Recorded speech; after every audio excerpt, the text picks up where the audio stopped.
Now let's get started and draw our first subject today, and it's going to be of a dog, but not just any dog, a really majestic dog, a Bloodhound. And we're going to have him running, but we're not going to have him quite running sideways or right at us, sort of a three-quarter view, which presents some interesting possibilities. So we'll start with our pencil, and I'm going to lay out his face first, and I'll use a pear shape for that.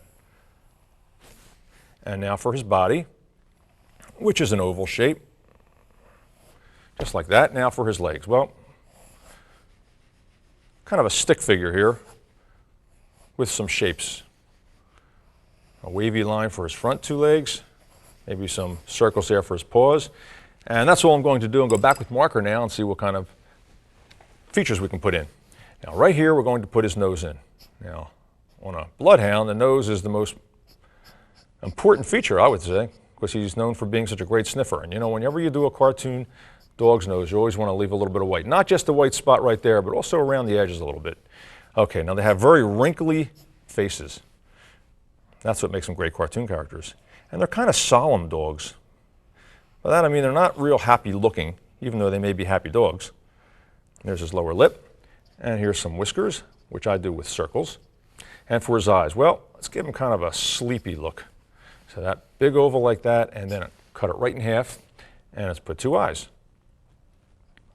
Okay, now some eyebrows up, and let's define that shape we started with a little bit. And now for his ears. Well, they've got big floppy ears, and that's also a great trait for them to make them a great character. And we'll have him flying in the air because he's running. All right, now for the body. Go right back here and just go over that line that we've laid down. And sometimes when you have your layout, you don't go with it completely. You kind of ink your way into a better cartoon. It's a guideline. Now some cartoonists like to make their penciling very precise. All depends on what? Your style of cartooning, that's right. Now that's his right leg, but now we're going to draw his other leg kind of peeking out the other side. So you don't see the whole thing. Now I'll show you something. Because his body would be casting a shadow on that, we have to give this drawing some depth. So we just fill that right in, because his body is casting a shadow. Same thing here.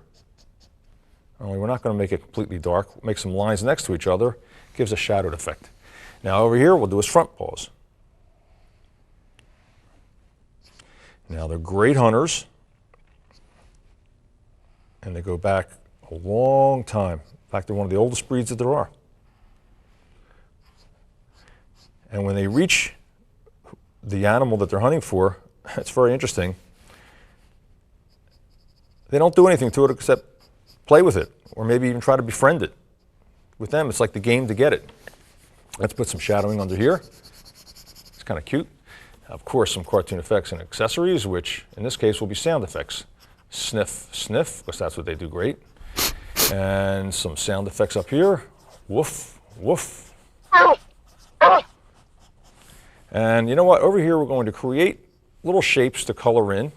And let's put his tail in. Wait a minute, I can't forget his tail. And put some shapes on that. And then we'll color these in with some tuning pencils. There you go. Let's put some grass and some speed lines because he's running. Great character. All right. Now, you know, the name Bloodhound, a lot of people think it came from the fact that they can sniff blood when they're hunting. But a lot of people think it's because originally they were owned by the aristocracy, which are known as blue bloods. And no one knows which one it really is. But they're very, very friendly dogs and have a great reputation for being with children, great family pets. Put some red on his cheeks, and let's put a little bit of green for the grass. And there you have it, maybe a little bit of red for some cartoon effects and accessories, accentuate those speed lines a little bit. There you go.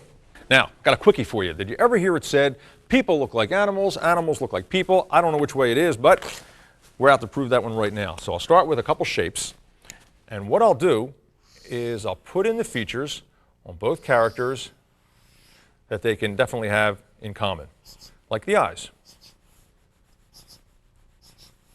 And the eyelids are closed a little bit, and we'll have the characters looking off to the right here.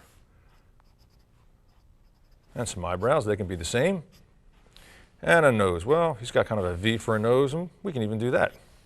All right, now let's finish up this one first. Now, can you tell what this is yet? I bet you can now. That's right, it's a walrus, because these are the tusks, and that's what really sells that one. I'll put some whiskers on. And there's the walrus, and over here, let's see, we can put in a mustache that simulates the tusks, and a smile right behind that mustache. And we'll put an ear in, a human ear, and some hair coming out the side, a bow tie. He looks a little bit like the guy from Monopoly, doesn't he? And a top hat.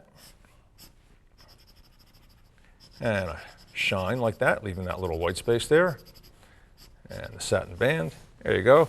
Now this guy here is Walrus, so short for walrus is Wal. Over here we'll put Russ, short for Russell. Together we've got Walrus. Now don't put your pens and pencils down yet. Come with me for the feature of the day to the Museum of Science and Industry.